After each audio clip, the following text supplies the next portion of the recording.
Olá, muito boa noite, sejam todos muito bem-vindos ao nosso Evangelho Online, que acontece aqui toda semana, segundas-feiras, às 9 horas da noite ou 21 horas. Hoje estamos um pouco atrasados, correria de final de ano, né?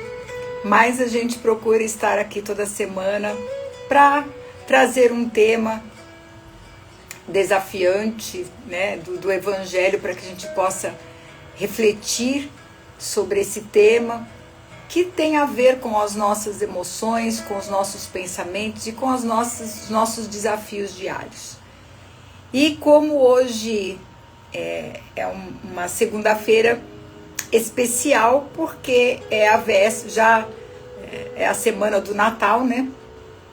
E é claro que a gente trouxe um tema aqui que realmente diz muito ao nosso coração, aos nossos sentimentos, mas que muita gente não entende direito o seu significado. Então, às vezes as pessoas leem o Evangelho e acham que o Evangelho é uma atitude nossa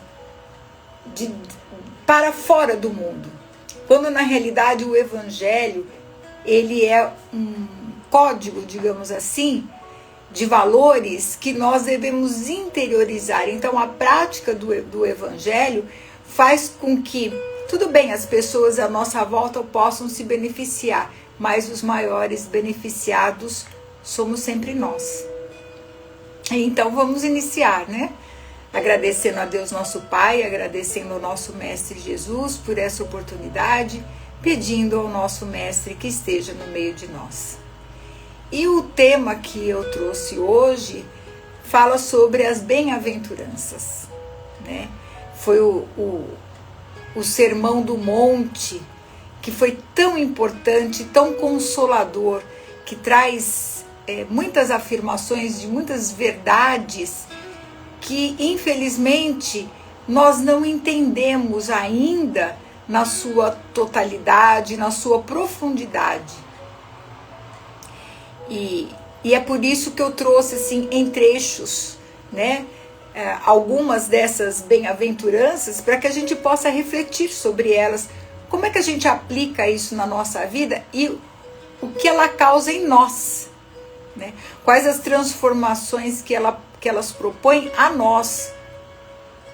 E é isso que a gente vai começar hoje. Então eu trouxe um primeiro trechinho aqui que está em Mateus, no capítulo 5, versículos de 1 a 3, que narra o seguinte: Vendo Jesus a multidão, subiu a um monte, e assentando-se, aproximaram dele os seus discípulos, e abrindo a sua boca os ensinava, dizendo: Bem-aventurados os pobres de espírito, porque deles é o reino dos céus. E aí, então, começa, né, toda uma série de bem-aventuranças que Jesus, então, começa a narrar a essa multidão.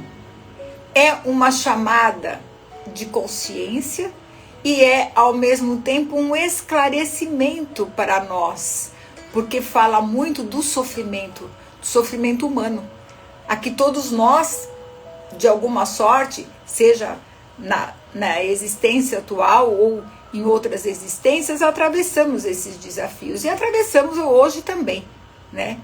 Então, primeiro ele está falando, bem-aventurados os pobres de espíritos. O que vem a ser os pobres de espírito? Na realidade, as pessoas confundem muito na nossa língua, quando se refere a pobre, a questão financeira. Já linka com essa ideia da pobreza financeira. Mas, na realidade, Jesus não estava se referindo a esse tipo de significado. Quando ele dizia pobre, ele estava querendo dizer aquelas almas mais puras, sem malícias, né? Que tem um espírito mais brando, que tem um espírito mais até infantil, digamos assim, com aquela pureza.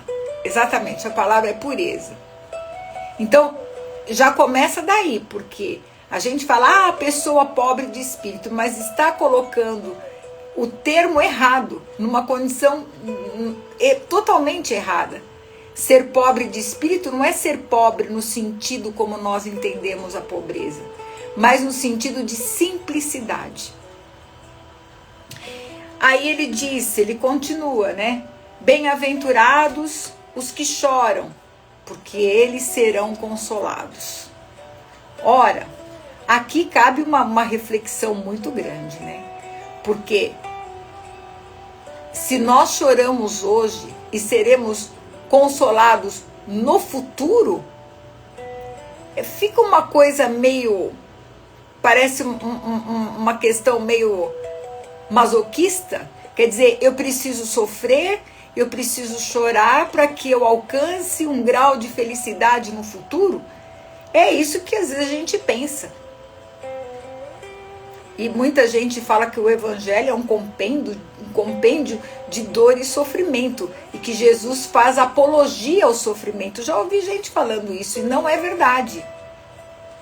O que ele estava dizendo é que aqueles que se arrependeram verdadeiramente do mal que causaram, eles são bem-aventurados, porque já reconhecem os seus erros. Ora, nós vivemos num mundo de causa e efeito, num universo de causa e efeito. Então nós sabemos que todo o efeito tem uma causa. E se nós hoje estamos colhendo lágrimas na nossa existência, é porque nós plantamos isso em algum momento. Porque senão nós teríamos Deus como um ser que fica brincando com a sua criação, e que não é o caso. Então, todo o sofrimento que nós colhemos no momento atual, ele teve um momento de plantio. Se não foi nessa existência, com certeza foram em existências anteriores. Porque o espírito, ele é uno. É o ser inteligente, é o nosso self inteligente. Para que esse self se desenvolva, há necessidade da reencarnação. A cada reencarnação, nós construímos uma personalidade. E nos manifestamos com essa personalidade durante um período de tempo para exercitarmos as nossas potencialidades, para que elas se desenvolvam. E terminadas determinadas tarefas, nós retornamos ao mundo espiritual, temos um balanço de tudo que foi conseguido aprender e depois retornamos. E às vezes esse aprendizado, ele requer correção, porque se Deus é todo bondade, é todo misericórdia, ele também é todo justiça.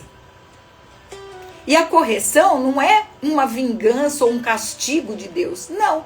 É a oportunidade que está sendo dada hoje a nós que estamos aqui encarnados de rever as nossas atitudes e a nossa posição perante determinadas situações da vida. Então, por isso que ele diz, os que choram hoje já estão em processo já de cura daquilo que os fizeram sofrer. Depois ele diz, bem-aventurados os mansos, porque eles herdarão a terra. Ora,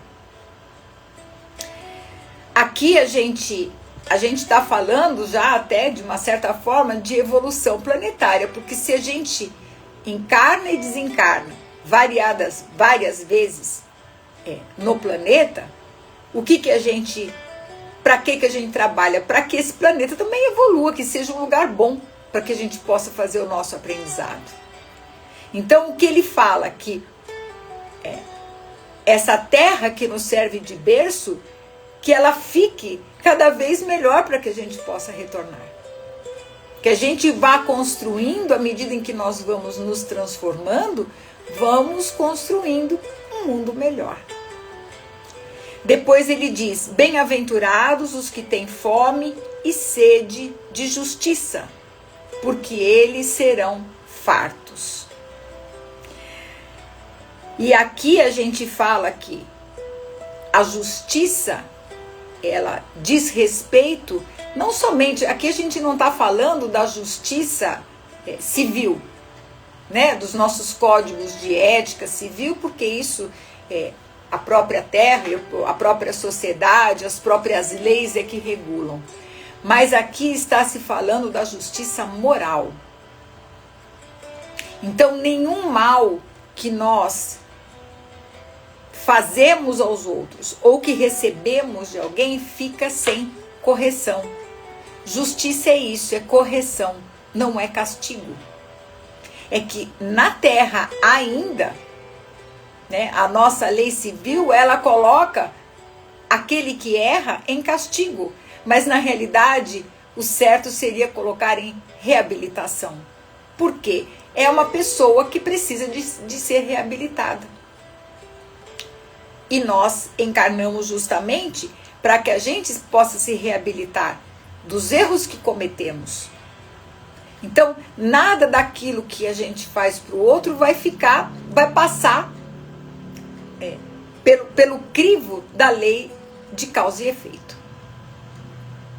Então, mesmo hoje, quando a gente sofre determinadas injustiças, que a gente acha que é determinada injustiça de estar recebendo determinadas coisas, a gente pode ter certeza que não precisamos levantar a nossa espada, nada para poder querer castigar a outra pessoa. Não estou falando aqui de leis civis, tá? Estou falando de leis morais. Porque a própria vida vai se encarregar disso. Aquele que erra é aquele que vai precisar depois de correção. E a vida vai corrigir. Com certeza.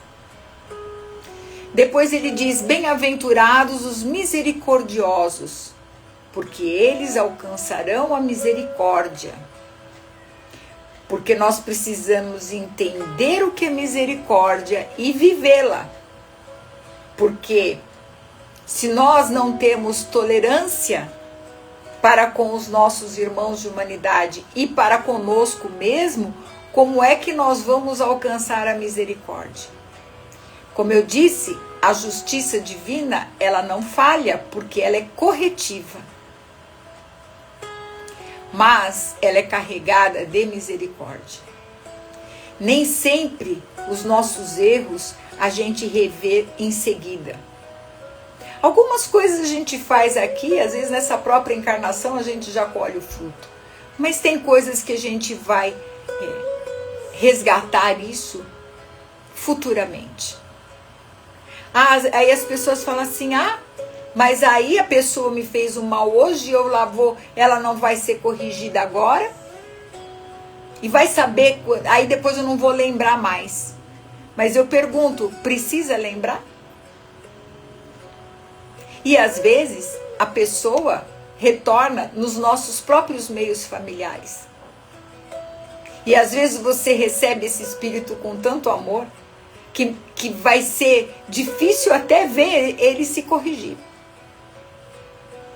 Então, quando a gente tiver a mansuetude, os mansos que Jesus fala dentro do coração, nós não estaremos preocupados que a pessoa vai pagar isso, aquilo da forma como a gente comumente fala.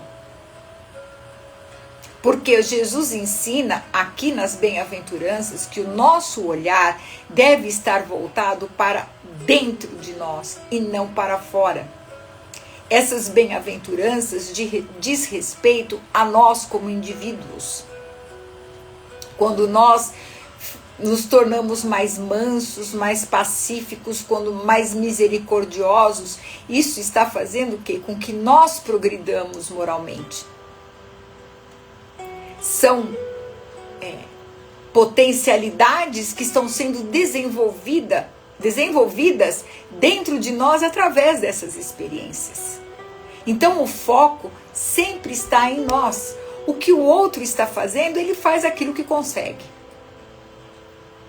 A questão não é o outro, é o que eu faço, o que eu consigo fazer comigo.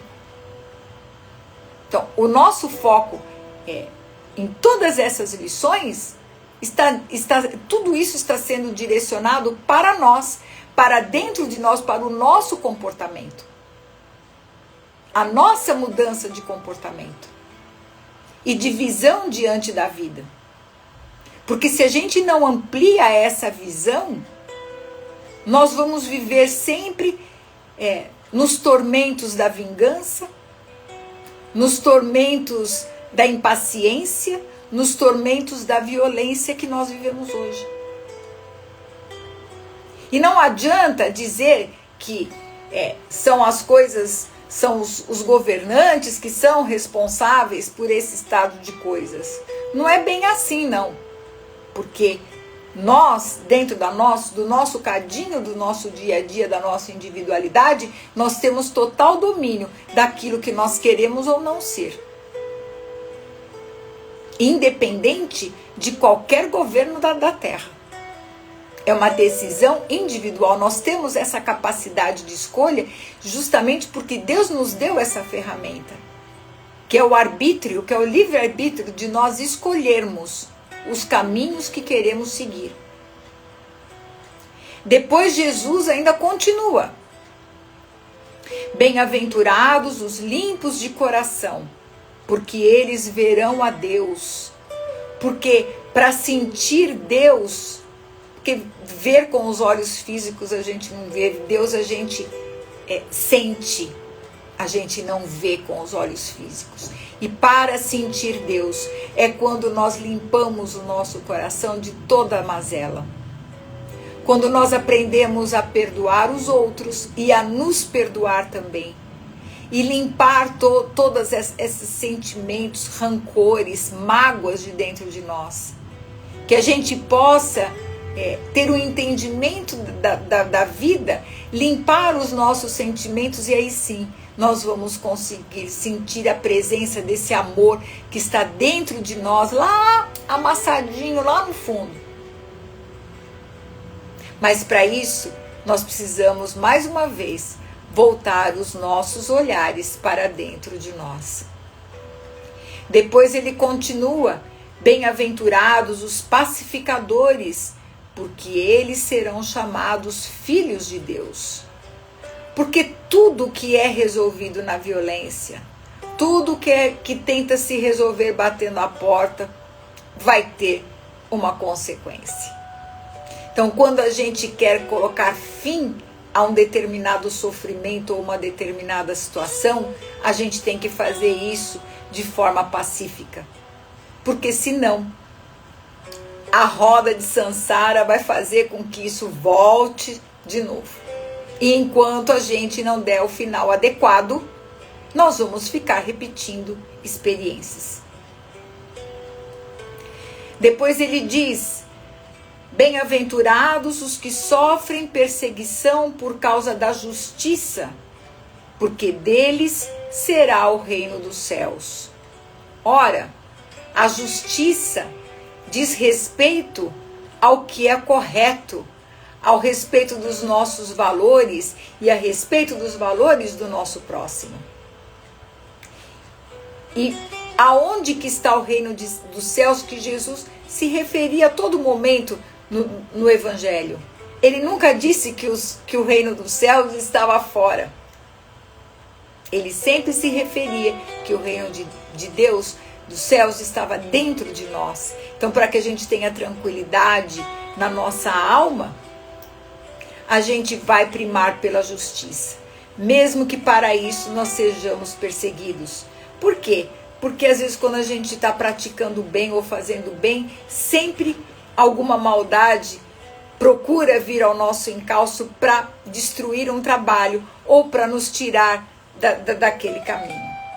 Então é necessário que nós sedimentemos essas ideias na nossa cabeça, nesse comportamento, para que a gente não fique andando, titubeando aí pela vida.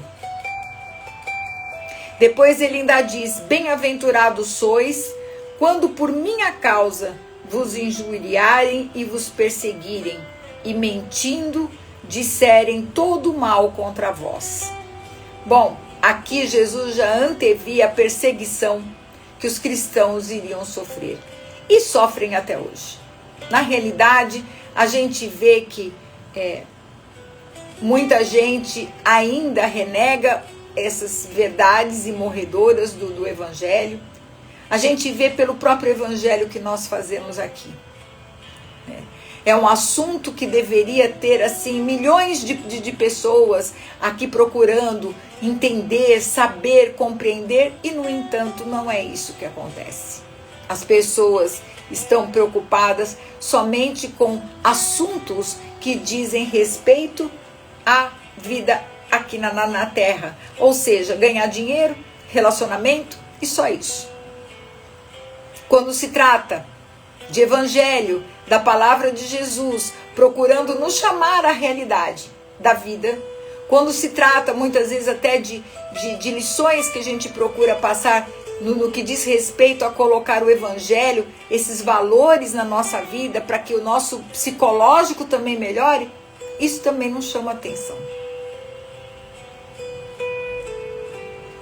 Então veja, ele já antevia tudo isso. Ele já antevia. Agora, ele também anteviu que muitas guerras iriam se levantar em nome de Jesus, como se levantaram, né? As cruzadas e tantas outras, e tantas guerras religiosas que aconteceram em nome do próprio Jesus. Aí ele diz, nesse momento, regozijai-vos e exultai, porque é grande o vosso galardão nos céus, pois assim perseguiram os profetas que foram antes de vós.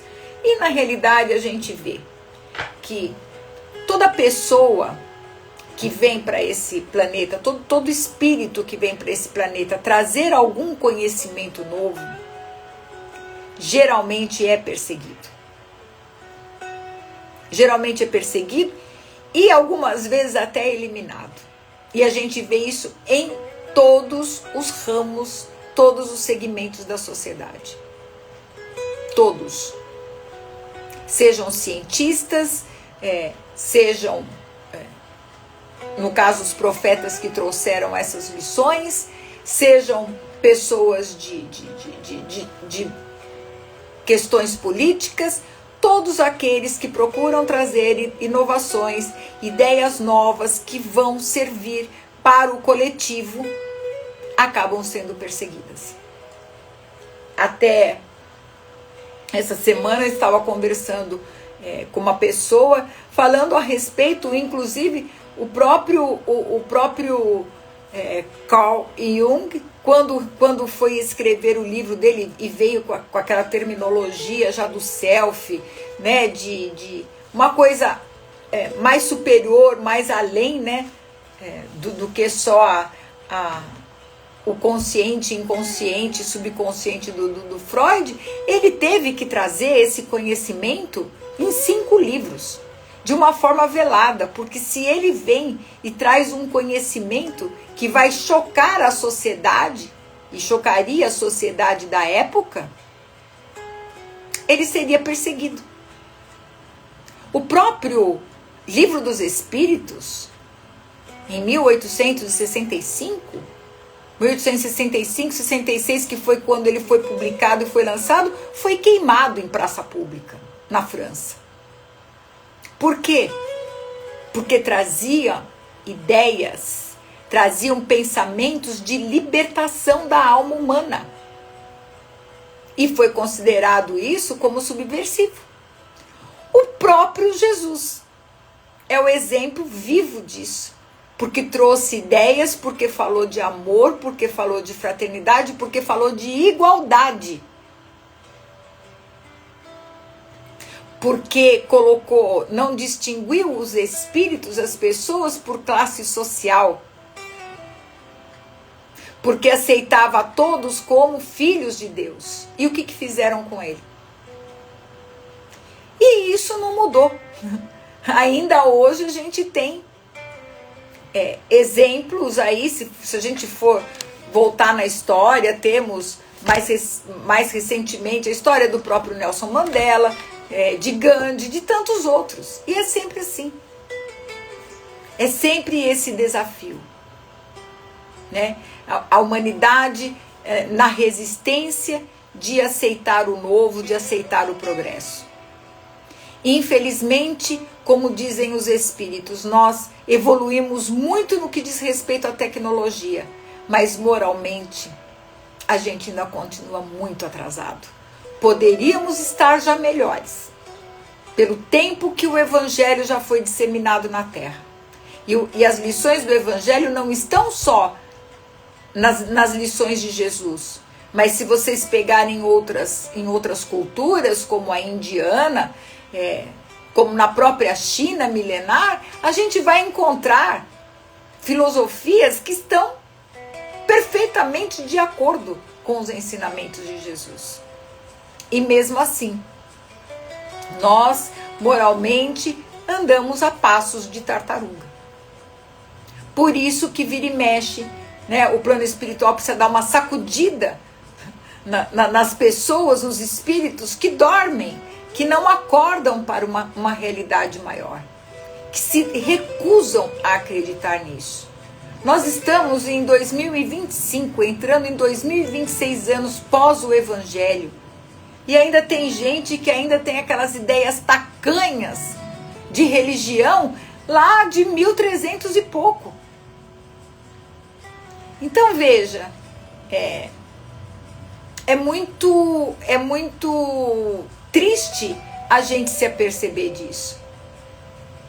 Mas o próprio Cristo já sabia, né? Conhece cada um dos seus filhos.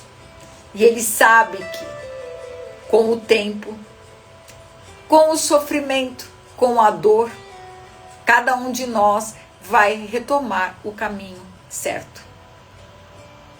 A questão do sofrimento vai depender de cada um de nós. O sofrimento não é uma regra para progredir. Ele é um instrumento. Agora, a gente pode progredir pela razão, pela inteligência, pelas boas resoluções, por procurar nos tratar, olhar para dentro e seguir de uma forma diferente, ou então a gente fica esperneando até a hora que não aguenta mais. Aí quando não aguenta mais, aí a gente pede ajuda. E muitas pessoas é isso que acontece. Isso ficou muito claro, muito visível na época da pandemia. Infelizmente, o período da pandemia passou e também as pessoas deixaram de lado tudo isso. Todo o lado espiritual. Então, nasce aqui, renasce aqui na terra, ocupa um corpo de carne e entra numa espécie de sono espiritual que só vai ser despertado quando a pessoa tiver que deixar o veículo físico aqui de novo. E aí chega no plano espiritual e percebe o quanto de tempo que perdeu em determinadas atitudes. Então, minha gente, vamos procurar refletir nas lições do Evangelho. Como eu disse no começo, as bem-aventuranças e tudo mais diz respeito à nossa conduta. Não é a conduta do outro. Não diz respeito às outras pessoas, diz respeito a nós, como nós encaramos as coisas do mundo. Nós temos que lembrar que o centro da nossa vida está aqui, não é na outra pessoa. O que o outro faz nós não temos controle, mas o que nós fazemos nós temos. Então que a gente aproveite essa lição, essas bem-aventuranças do Evangelho, porque elas são realmente palavras de Jesus que trazem o conforto para a nossa alma. E saber que se a gente procurar limpar os nossos corações, procurarmos mais a mansuetude, o perdão, o auto-perdão, nós vamos encurtar esse nosso caminhar evolutivo. E é o que eu desejo para todos vocês, que seja essa reflexão para o Natal. O Natal não é só presente, muito menos Papai Noel. O Natal, ele existe principalmente porque o aniversariante do dia 25, essa data foi escolhida para comemorar o nascimento daquele que é o caminho, a verdade e a vida. Então, que nós façamos a nossa reflexão em cima disso. Que são os meus votos para todos vocês e para toda a família de vocês. Que vocês tenham aí um abençoado Natal, que se perdoem, sabe? Que se abracem, que procurem trazer Jesus para dentro do coração, a mansuetude para dentro do coração. Porque as brigas, minha gente, só vai fazer uma coisa: adiar a solução. Então, vamos procurar já resolver o que a gente consegue aqui. Vamos estar em paz com todo mundo. Se a outra pessoa não quer estar em paz, tudo bem, deixa ela. O importante é que você esteja.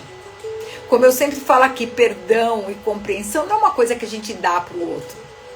Como já foi pregado durante muito tempo. Não, a gente não dá isso. Isso é uma conquista nossa.